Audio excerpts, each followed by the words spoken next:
Hello and welcome everyone to this my first YouTube video. I am Señor Pinguino, and this is the channel Señores Frikis. This video is the first of a series in which I want to show you the Dungeon Bowl mod that I have created for Tabletop Simulator.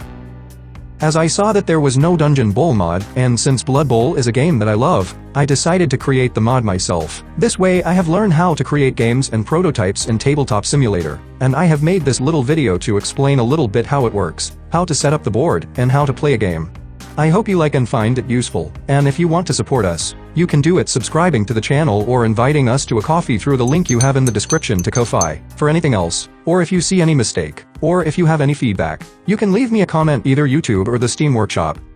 Also, my English pronunciation is not very good, it's something I'm working on, so the English version of this video will not be voiced by me. Although, in order not to have to record everything twice, in the videos we will use the English version of the game, but in Spanish, you will find exactly the same options, so let's get started. Let's start with an overview. Right now the mod is in beta version, but I hope that when you can see this, it will be a fully functional version. The first thing to do is subscribe to the mod, open Tabletop Simulator and load the board. As you can see, when we load the board we will have the empty table and a small configurator, in which you can choose two languages, either English or Spanish. As I said, in the videos we will select English, but the handling is exactly the same in Spanish. The first thing we are going to do is to choose the language, click on the button, and the number of players we want to select will be displayed. The game is originally designed for 2 players, but in the present version, I have added the options of 3 and 4 players.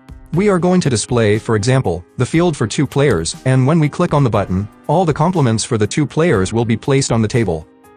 There is a small error in the English version. As you may have seen above, it is in the herglases, but the herglases are perfectly functional when you flip them over.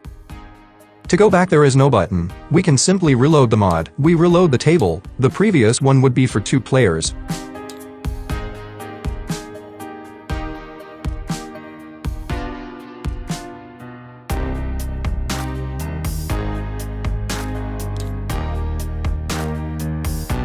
Now we click on 3 players, and probably we get the same error.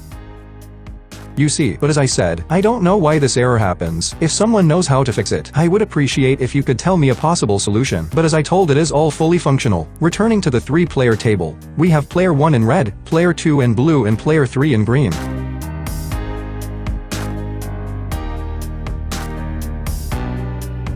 Finally, the 4-player table. We load the mod and select the 4-player table.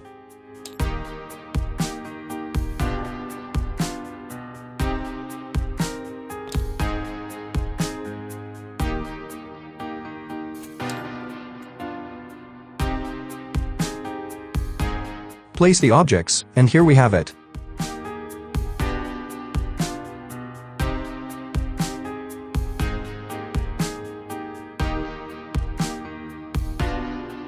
Now we will do a quick review of the main elements needed to start playing. If you want to go further into the rest of the settings in this channel, you will find a series of videos explaining how the mod works in detail.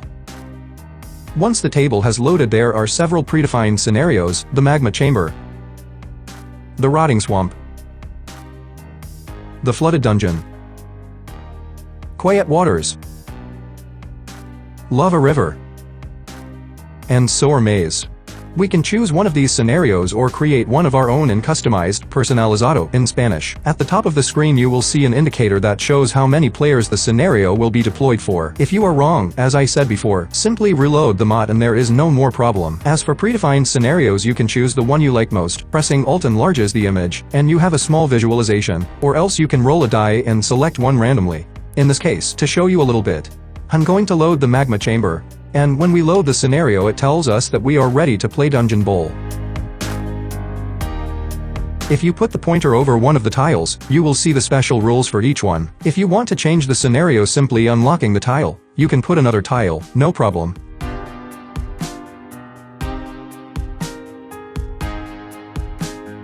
The first thing we're going to look at is this little bag that we have here. We're going to press the button, and then we'll remove the configurator so it doesn't bother us. Next to it we have a series of buttons that are part of a great add-on, which is Lightsaver. It's used to change the lights on the table.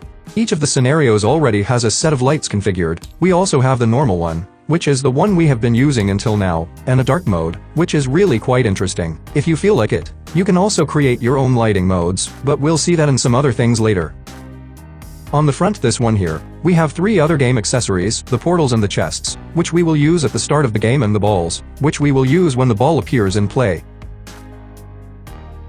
Starting with the portals, these come out randomly, so we simply place them clicked on, and we can place them wherever we want on the board tiles. My advice is that once you have placed them, you lock.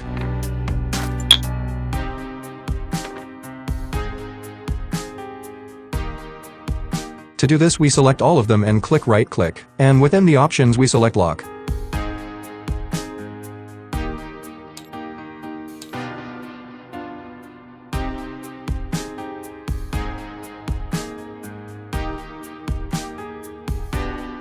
The chests, like the portals, come out randomly, so as we did before, we take them out.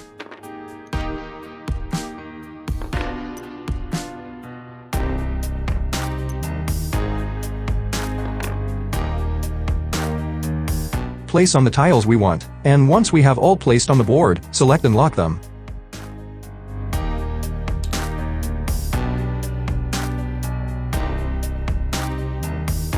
Finally, there are the balls. To take out a ball, we click on the big ball in the accessories area and drag it. As you can see, there are times when it gets a bit crazy. I don't know why it gives this error, but if you know how to solve it, I would be very grateful for your help. In any case, if we take out a second ball, this one comes out fine and we can delete the first one, and it won't give us the problem again. As you can see, the ball comes with a particle effect, with the idea that it is easy to identify on the board, which is appreciated, especially when the board is full of miniatures, so it is easier to know where the ball is at all times.